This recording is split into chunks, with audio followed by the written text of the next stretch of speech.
The ranger told you we're using 6 ounces of powder. Actually, he missed that. We're using 20 ounces of powder. And for these guns, they would have actually used 40 ounces with a 12-pound projectile in front of it. So if we were firing these guns live, the noise would have been even louder, maybe twice as loud as what you heard. And each gun would kick back about 6 feet, because these are not recoilless rifles as they use today. The guns can be rolled back into battery by the men and loaded and fired again. Now, in actual battle conditions, they could fire these things a couple times a minute. But for bombardment purposes, such as the bombardment that preceded Pickett's charge, the ideal rate of fire was about 1 round every 10 minutes, or 30 rounds an hour. The idea being that slow measured fire is more effective, more accurate than rapid fire. It also conserves ammunition. Now, these guns are smooth bores. There were rifle cannon in use during the Civil War. Iron pieces. There's a couple back here to the rear. They're usually black. They had spiral grooves cut inside the barrel, which would impart a spin to the projectile. And they fired a very different looking projectile, a pointed projectile that had some kind of expandable base at the rear. When the gun was fired, this expandable base would bite into that grooving and spin. So you had a pointed projectile that was spinning. It would go further, up to 2,100 yards, and with pinpoint accuracy. These guns, these smooth bores back here, would consistently hit a barn-sized target at maximum range, say 1,600 yards. A rifle piece could consistently hit a barn door. That's how accurate they were. In fact, the Confederate artillery leader, John Pegram, once sighted a Confederate rifle piece on a Yankee flag bearer who was 800 yards away from him. And on the first shot, they hit him. So that's how accurate the rifle pieces could be. The rifle pieces also, the projectiles also came in 4 different types. They had solid shot projectiles. They had the explosive types, and they could use canister in the rifle pieces, but it wasn't effective because the rifle pieces had a much narrower bore, and the rifling could actually make the canister compress itself instead of flying outwardly. So the Napoleons were much more versatile, but not as accurate at long ranges. And the rifles were useful for long-range firing. Sometimes batteries had a mix of guns, some rifles and some smooth bores. We do know that Purcell's battery, which we're representing, it was a battery raised in Richmond at the beginning of the war and outfitted by a private merchant named Purcell, and in honor of that, they called it Purcell's battery throughout the war. It was here at Gettysburg. It participated in the bombardment. It was with Hill's Corps and was further north of this point. But we know at Gettysburg they had bronze cannon.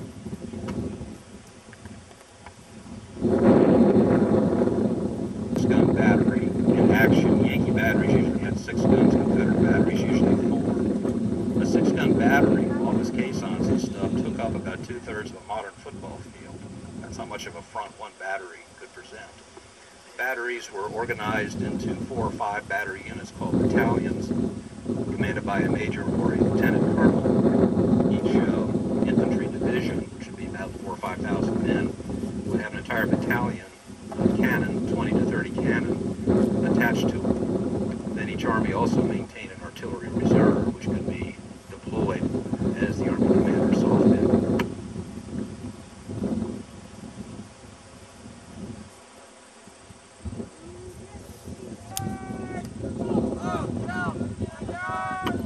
Well, he said 1,500 yards this time, so he realizes his first attempt was short of the target, so he's going to elevate to 1,500 yards.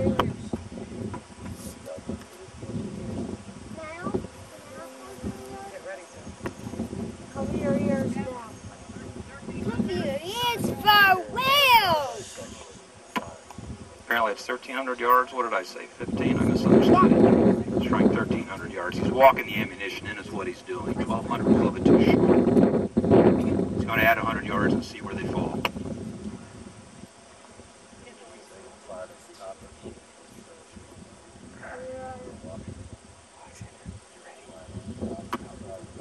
The Union positions are roughly discernible here by looking across at the monuments in the far distance. You see the Pennsylvania monument with the big angel on top of it. That's just to the rear of the Union line. The other obelisk monument is right about where the Union line was. So that is the range these guns were firing at before Pickett's charge. It's about 1,400 yards.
gun number 1 seems to have developed some difficulty. The lieutenant is reporting to the captain, and they're going to check it out. While they do that, let me tell you a little bit more about how they detonated these pieces.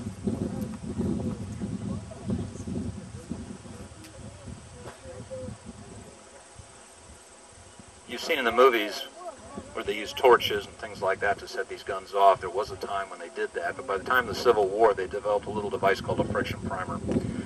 And I'm holding one here. You can't see it too well, but you're free to come up and take a look at it later. It's a brass tube that has at the top of it, inside it, a match head-like device, one of these matches that will strike on any surfaces, with a serrated wire running across it. Below it is a paste made up of very finely granulated gunpowder, and the bottom is plugged with beeswax. Now they set the primer in the vent hole, which is at the top of the breech, and attach it to a lanyard. When the lanyard is yanked, that serrated wire strikes that match head, which detonates the powder that's in the friction primer. And that explodes, sending a sheet of flame through the beeswax down into the powder sack, and the projectile goes off.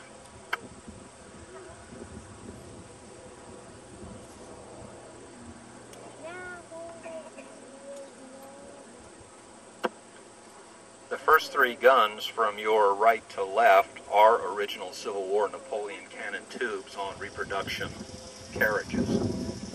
And we've borrowed them from Dr. Orange, who lives nearby in Chambersburg, and we thank him for letting us play with his toys this weekend. The 4th gun is a modern reproduction of the Napoleon.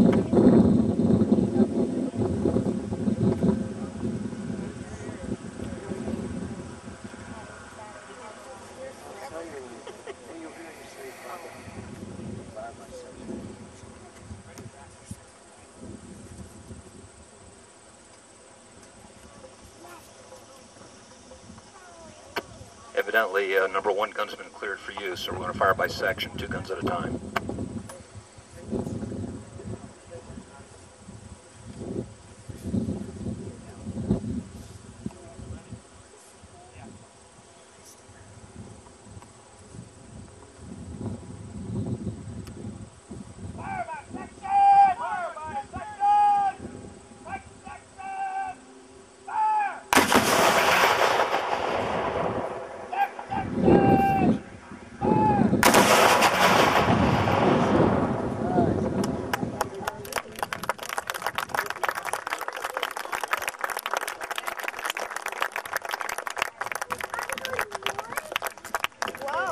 Stick with us. After a decent interval, we'll do it a 3rd time, all 4 guns.